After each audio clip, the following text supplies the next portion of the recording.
This is our blueberry bush, one of two of them. And in here we've got little blueberries. And you can see them there, I think. Yeah. There. So we're in first week of November in New Zealand. So they're coming along quite well. So there's a skinnier bush over here. Don't know what that's about. But this video is about this enclosure. These two bushes are one of the earliest fruit trees we put in. And ever since we put them in, they've been sequentially attacked or attacked at the same time by birds or rabbits, or both.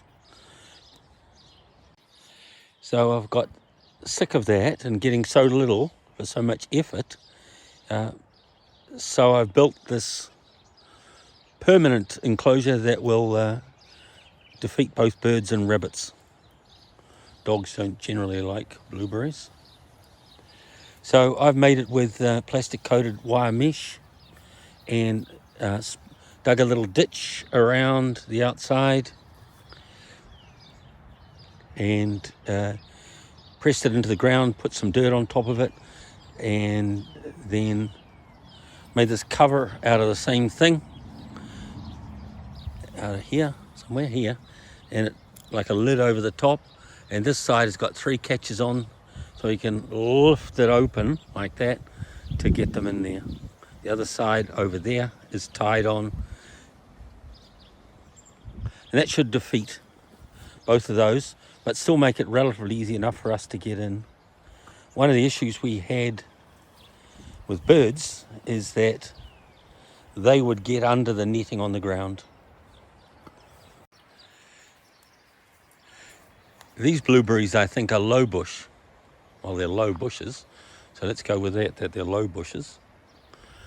These ones over here, there's 5 of them here, are high bush. I don't know about the one in the middle, it's a bit weird.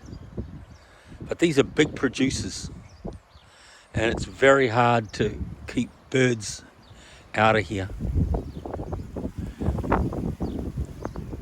I made a video about this one with birds getting inside, and even had pictures of birds inside there.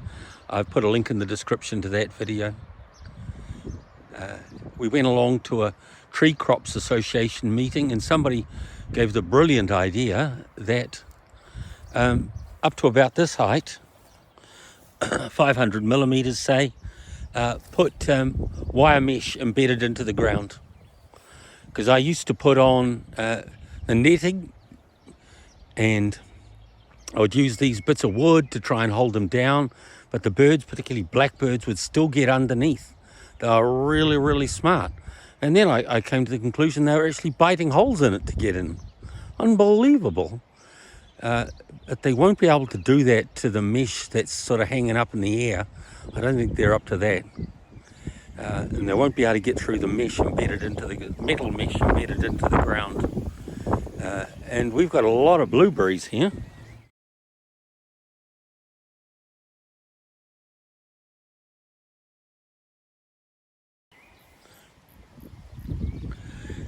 These ones, the first 2 will ripen in December somewhere. These ones ripen in February. So I've yet to go round here and dig a trench all the way around, put the wire mesh up that 500 mil and bury it into the ground. Then it'll be relatively easy to hook the mesh onto that over the top, and with hooks stretch it a bit and hook it on both sides. And we might actually get some blueberries. If you don't mesh your blueberries, you will get no fruit. The birds love them. And don't leave it too late either. They'll take them while they're quite sour. Of course, I'll have to make some way for us to get in at one end. It's a big enough enclosure that you can walk right through it.